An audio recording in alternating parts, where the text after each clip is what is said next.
아니, 파리 올림픽인데 어딜 가도 한국 이야기뿐이에요. 어디를 가든지 한국 이야기가 빠지질 않네요. 왜 이렇게 다들 한국에 미쳐 있는 걸까요? 이번 올림픽을 계기로 한국이 정말 많은 관심을 받고 있다는 건 알겠는데 이런 열풍이 일어나는 이유가 도대체 무엇인지 궁금할 따름이에요. 여기 프랑스 여대생은 한국의 인기가 이해가 안 된다고 하는데요. 도대체 그녀 주변에서 무슨 일이 일어나고 있는 것일까요? 지금 사연 바로 시작합니다. 잠깐 영상 시청 전 좋아요 한 번씩 눌러주시면 감사하겠습니다. 안녕하세요. 저는 마리안느예요. 파리에서 의학을 공부하고 있는 대학생이에요. 저는 지금 파리 올림픽 자원봉사자로 활동하고 있는데요. 어릴 때부터 사람들을 돕는 일을 하고 싶었고, 그래서 의사가 되겠다는 꿈을 키워왔어요. 그 꿈을 이루기 위해 매일 공부하고 실습도 열심히 하고 있었던 중에 파리 올림픽 자원봉사자를 뽑는다는 소식을 들었습니다. 그 소식을 듣고 제가 올림픽에서 무얼 할 수 있을지 고민했었어요. 그러다 의료 자원봉사자로 지원하는 게 의미 있는 경험이 될 거라고 생각했고, 그렇게 자원봉사자 지원서를 제출했답니다. 제가 지원했던 분야는 의료 지원이었어요. 올림픽이라는 큰 무대에서 선수들이나 관중들이 다치거나 아플 때 제가 배운 걸로 그들을 도울 수 있겠다는 생각에 정말 설렜어요. 학교에서 배운 것들을 실제 상황에서 적용해 볼 기회였으니까요. 이 자원봉사 활동을 통해 더 많은 걸 배우고 나중에 의사로서 성장하는데 큰 도움이 되리라 생각했어요. 그리고 제가 조금이라도 올림픽의 성공적인 개최에 기여할 수 있다면 정말 기쁠 것 같다고 생각했죠. 하지만 자원봉사 지원 과정은 결코 쉽지 않았어요. 처음에는 단순히 올림픽을 돕고 싶다는 마음으로 시작했지만 막상 지원서를 제출하고 나니 영어와 의학 관련 지식을 테스트하는 여러 단계의 면접이 기다리고 있었죠. 면접에서는 응급 상황에서의 대처 방법이나 기본적인 의학 지식을 얼마나 잘 이해하고 있는지를 묻는 질문들이 많았어요. 정말 긴장됐지만 그동안 열심히 공부한 것들이 큰 힘이 되었죠. 그리고 드디어 자원봉사 지원에 통과했다는 소식을 들었을 때 정말 기뻤어요. 너무 행복해서 믿기지 않을 정도였어요. 그토록 꿈만 꾸던 올림픽의 일원이 된다는 사실에 가슴이 벅차올랐고 동시에 큰 책임감도 느꼈어요. 이 기회가 저에게 얼마나 소중한지 알고 있었기 때문에 제가 맡게 될 일들을 잘 해내야겠다는 다짐을 하게 되었습니다. 이제 올림픽이 시작되었고 저는 그 속에서 작은 부분이지만 중요한 역할을 맡고 있어요.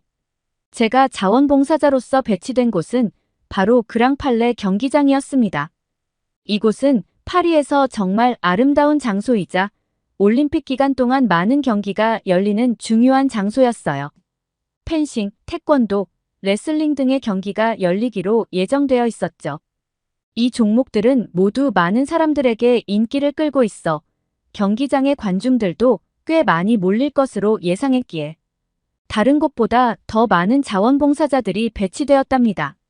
제가 그랑팔레 경기장에서 주로 맡게 된 일은 경기장 내에서 발생할 수 있는 응급 상황에 대비해 지원하는 역할이에요. 그랑팔레 경기장에서는 펜싱, 태권도, 레슬링 같은 격렬한 경기가 열리는 만큼 예상치 못한 부상이 발생할 가능성이 높아요. 그래서 저는 항상 긴장을 늦추지 않고 경기장 내 의료팀과 긴밀하게 협력하고 있어요. 선수들이나 관중들이 안심하고 경기를 즐길 수 있도록 경기장 곳곳을 돌아다니며 상황을 주시하고 언제든지 도움이 필요할 때 바로 대응할 수 있도록 준비하고 있었습니다. 지금 이렇게 자원봉사를 하면서 많은 것을 보고 듣고 있으니 여러 가지 생각이 드네요. 가까이서 지켜본 파리 올림픽은 분명히 좋은 점도 많지만 동시에 문제점과 논란들도 있어 안타까운 마음이 들기도 해요. 올림픽이라는 거대한 이벤트가 항상 긍정적인 면만 있는 건 아니더라고요. 사실 파리 올림픽의 문제점들은 많은 분들이 이미 익히 알고 계실 거라고 생각합니다. 이번 파리 올림픽은 여러 가지 논란과 문제들로 주목받았어요. 먼저 파리 올림픽 조직위원회가 친환경 올림픽을 구현하기 위해 선수촌에 에어컨을 설치하지 않기로 결정한 것이 큰 논란이 되었습니다. 프랑스는 자연 냉각 시스템을 통해 폭염을 견디겠다는 계획을 세웠지만 여름철 폭염에 대비하기엔 부족하다는 비판을 받았죠. 결국 선수들은 개인 에어컨을 가져오거나 저공해 이동식 냉방 장치를 빌리는 등 대책을 마련해야 했습니다. 게다가 이번 올림픽은 치안 문제와 테러 위협에 대한 우려도 컸어요. 파리는 이미 여러 차례 테러의 표적이 되었던 만큼 올림픽 기간 동안 보안과 관련된 긴장감이 매우 높았습니다. 특히 생강에서 열린 개회식은 보안상의 이유로 관람 인원을 절반으로 줄여야 했고 전통적인 파리의 문화유산을 지키려는 움직임 속에서 논란이 일기도 했어요. 게다가 올림픽을 둘러싼 프랑스 내 사회적 갈등이 표면화되었는데 현지 주민들은 올림픽이 파리를 생지옥으로 만들었다며 불만을 표출하기도 했습니다. 이와 함께 올림픽을 보이콧하자는 목소리도 소셜미디어를 통해 퍼진 적도 있을 만큼 파리 올림픽에 대한 비판은 계속되었죠. 사실 여기까지는 어느 정도 다들 알고 계신 부분들이에요. 하지만 막상 제가 파리 올림픽 자원봉사자로서 직접 경험해보니 겉으로 드러나지 않은 문제들도 꽤 많다는 사실을 깨달았습니다. 특히 의료 지원 봉사를 하다 보니 파리 올림픽이 의료 부문에서도 여러 부족한 점이 있다는 것을 느꼈어요. 파리에 수백만 명의 방문객이 몰리면서 이미 포화 상태에 가까운 현지 의료 시스템이 더욱 부담을 받고 있는 상황이었어요. 이로 인해 응급실 대기 시간이 길어지고 빠른 의료 서비스가 필요한 경우에도 지연되기 일쑤였죠. 게다가 선수촌에도 충분한 의료시설이 마련되어 있지 않더라고요. 선수촌의 물리치료실은 치료실이라고 하기에는 너무나 좁고 열악하다는 이야기가 흘러나왔어요. 필요한 장비들도 제대로 갖춰져 있지 않아 선수들이 즉각적인 처치를 받아야 할 상황에서도 어려움을 겪고 있는 거죠. 그래서 경기장 내에서 선수들에게 다치면 안 된다는 이야기를 정말 많이 하게 된다는 올림픽 의료진들이 푸념하는 모습을 자주 보게 되었어요. 치료실이 열악하고 필요한 장비들이 제대로 갖춰져 있지 않다 보니 부상을 당한 선수들에게 즉각적인 처치를 제공하는 것이 어렵다는 것에서 비롯되는 말들이었죠.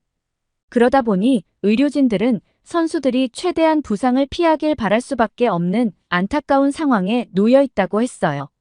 심지어 친환경을 목표로 설계된 선수촌은 에어컨이 설치되지 않아 폭염 속에서 선수들이 기본적인 휴식조차 취하기 어려운 상황이라고 하더라고요.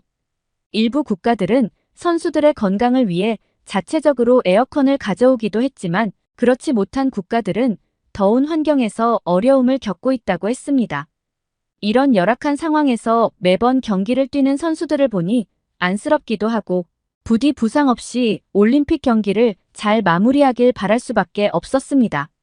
하지만 스포츠 팬의 입장에서 생각해보면 그럼에도 불구하고 올림픽 정신을 빛내는 감동적인 순간들도 많이 있었어요. 특히 저에게 인상 깊었던 것은 한국 선수들의 활약이었어요. 다양한 종목에서 뛰어난 실력을 보여주며 많은 사람들에게 감동을 주더라고요. 저는 한국 선수들이 그렇게 강한 실력을 가지고 있다는 것을 몰랐기 때문에 그들의 활약에 깜짝 놀랐어요. 사실 파리 올림픽 자원봉사로 활동하기 전에는 한국에 대해 많이 알지 못했어요. 그저 K-팝으로 유명한 나라라는 정도로만 알고 있었죠. 그런데 이번 올림픽을 통해 한국의 스포츠 정신과 선수들의 열정을 가까이에서 지켜보게 되니 한국에 대해 새로운 시각을 가지게 되었어요. 그랑팔레 경기장에서 봉사를 하다 보니 자연스럽게 한국 선수들의 경기도 자주 볼 수 있었습니다. 특히 남자 펜싱 금메달리스트 오상욱 선수를 실제로 볼 수 있었을 때는 정말 감격스러웠어요. 그의 경기를 눈앞에서 직접 볼 수 있었다는 것 자체가 큰 영광이었죠.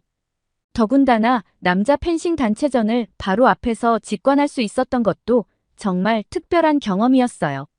하지만 남자 펜싱 사브르 단체전 준결승은 참으로 보기 민망한 순간이었어요. 프랑스 선수들이 경기를 운영하는 방식이 공정하지 못하고 스포츠 정신에 어긋난 행동들이 몇 차례 있었거든요. 경기 중에 상대방을 존중하지 않는 태도와 비매너적인 행동들이 보였는데 그로 인해 프랑스 관중들까지 한국 선수들에게 비매너적인 행동을 하게 되었어요. 관중석에서 들려오는 야유와 비난의 목소리는 정말 마음이 불편했습니다. 이런 프랑스의 비매너 행태는 전 세계 사람들의 눈에 띄었고 많은 이들이 이에 대해 질타를 쏟아냈어요. 올림픽이라는 무대는 서로를 존중하며 스포츠 정신을 발휘해야 하는 곳인데 그날의 경기는 그 정신에 어긋나는 행동들이 많았기에 보는 내내 마음이 불편했어요. 그럼에도 불구하고 한국 선수들은 끝까지 침착하게 경기를 이어갔고 마침내 결국 금메달까지 획득하는 그들의 모습은 정말 인상적이었어요. 게다가 올림픽의 대미를 장식할 태권도 경기도 그랑팔레 경기장에서 열리고 있습니다. 태권도는 한국이 종주국인 무술이잖아요. 사실 태권도는 제 인생에 큰 영향을 미친 스포츠라고 말해도 과언이 아니에요. 정말 제게는 누구보다 고마운 스포츠랍니다. 제 마음과 정신을 건강하게 만들어줬거든요. 사실 프랑스에서도 태권도 인기가 대단해요. 1994년 파리에서 열린 IOC 총회를 통해 태권도가 올림픽 정식 종목으로 채택되고 2000년 시드니 올림픽에서 태권도라는 종목으로 첫 선을 보이면서 프랑스 내에서도 태권도가 알려지기 시작했어요. 그리고 올림픽 이후로는 태권도 학원들도 생겨났습니다. 솔직히 말해서 어렸을 때 저는 지독한 사춘기를 겪었어요. 부모님과의 사이도 정말 안 좋았고 매일같이 갈등이 끊이지 않았죠. 그때 저는 무척 혼란스럽고 어떻게 해야 할지 몰라 방황하던 시기였어요. 그 당시 제 머릿속엔 부정적인 생각들로 가득 차 있었어요. 화는 끓어오르는데 그걸 어디에 어떻게 풀어야 할지 전혀 몰랐죠. 그러던 어느 날 부모님이 처음으로 저를 태권도장에 데리고 가셨어요. 운동이라도 하면서 스트레스를 조금이라도 풀어보라는 생각에서였죠. 솔직히 말해서 처음엔 정말 싫었습니다. 운동 자체에 전혀 관심이 없었고 특히 태권도는 더더욱 흥미를 느끼지 못했거든요. 하지만 시간이 지나면서 조금씩 변화가 생기기 시작했어요. 처음엔 그저 억지로 수업에 참석했지만 점차 태권도의 동작과 기술에 흥미가 생기더라고요. 힘을 쓰고 땀을 흘리면서 마음속에 쌓여있던 스트레스가 조금씩 풀리는 것을 느꼈어요. 몸이 움직이니까 머릿속이 맑아지기 시작했죠. 특히 태권도의 기본 덕목인 예의를 배우면서 제 자신을 돌아볼 수 있는 기회가 생겼어요. 태권도장에서 예의는 단순한 규칙이 아니라 서로를 존중하고 배려하는 삶의 자세를 가르쳐줬거든요. 그렇게 다른 사람을 존중하는 법을 배운 것이 부모님과의 관계를 회복하는 데도 큰 도움이 되었어요. 저 자신에게도 긍정적인 변화가 일어나기 시작한 거죠. 태권도를 통해 배운 인내심, 자신감, 그리고 예의를 바탕으로 제 삶의 방향이 조금씩 긍정적으로 변하는 걸 느꼈는데요. 태권도장에서 땀을 흘리면서 부정적인 생각들도 점차 사라졌고 제 안의 에너지를 더 건강한 방향으로 쏟아낼 수 있게 되었어요. 지금 돌이켜보면 그때 부모님이 저를 태권도장에 데려가신 것이 정말 다행이었다고 생각해요. 그곳에서의 경험들이 없었다면 여전히 혼란스럽고 부정적인 생각들에 휩싸여 있었을지도 모르겠어요. 태권도는 그 시기에 저를 구해준 하나의 중요한 터닝 포인트였던 것 같아요. 이렇게 태권도는 저에게 특별한 의미를 지닌 스포츠인데 이번 파리 올림픽에서 각 나라의 태권도 선수들이 그랑팔레에서 경기를 펼치는 모습을 직접 볼 수 있어서 정말 설레고 기뻤습니다.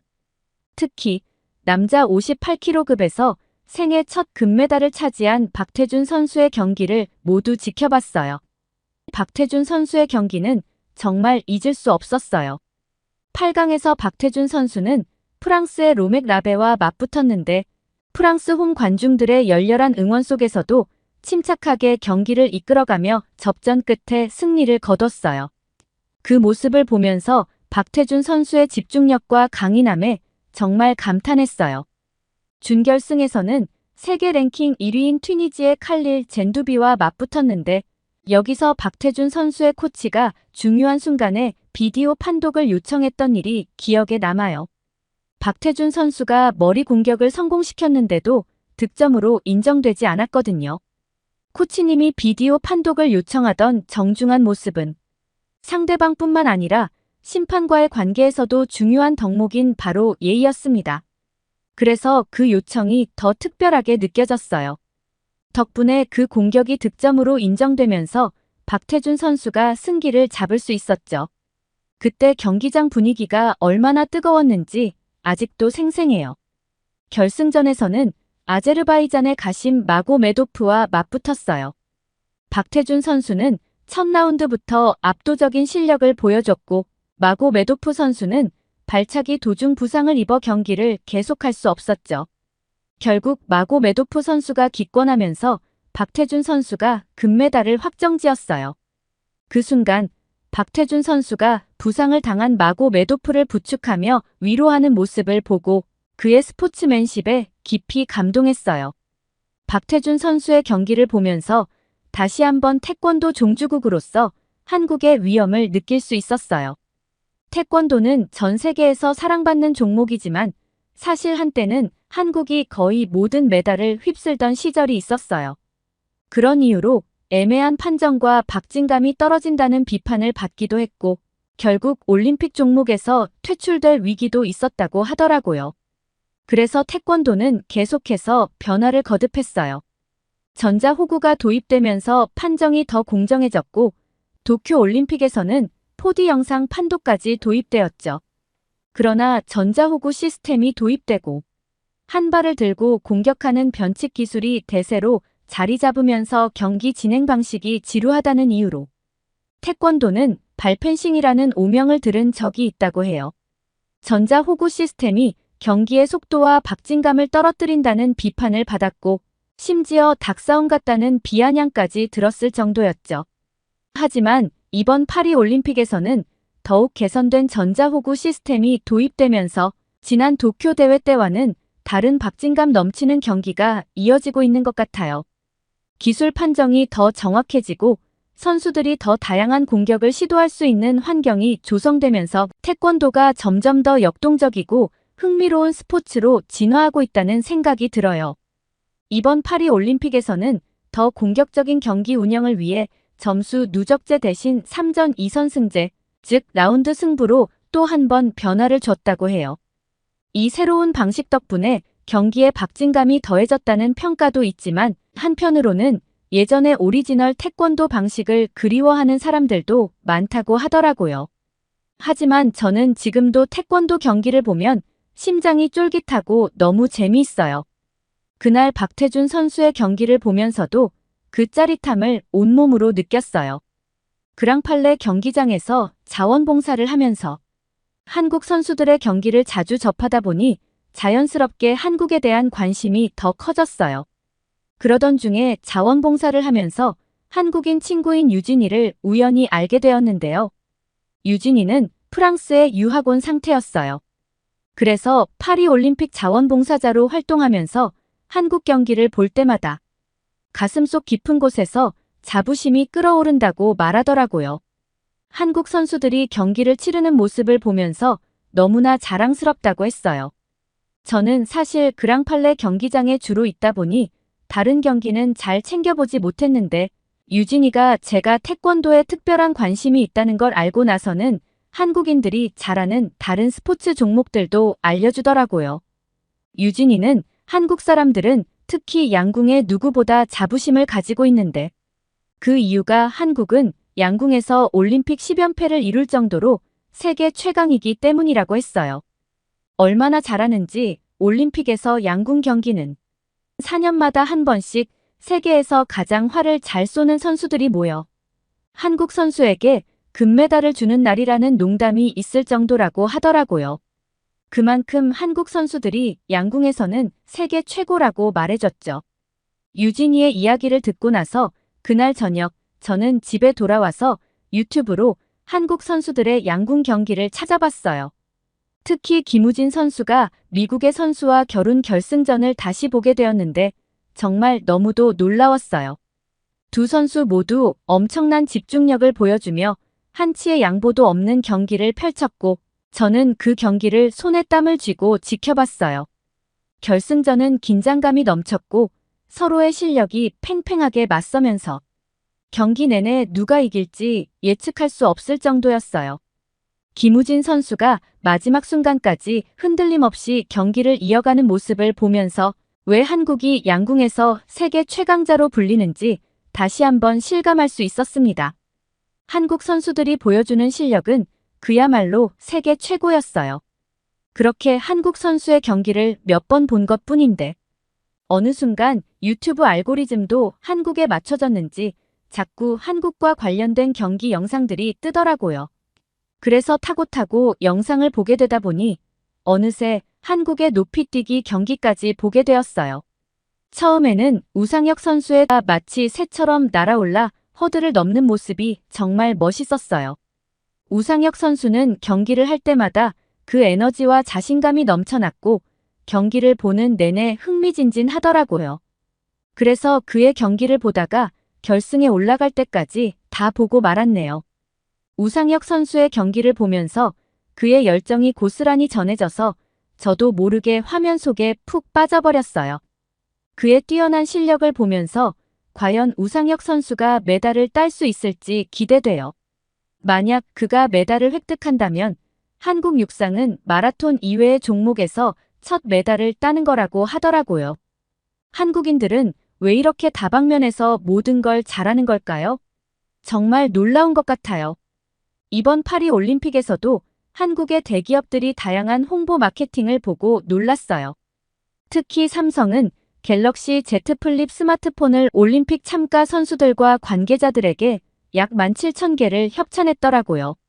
그 결과 올림픽에서 메달을 수여받은 선수들이 모두 삼성 갤럭시 스마트폰으로 셀카를 찍는 모습이 전 세계에 방영되었죠.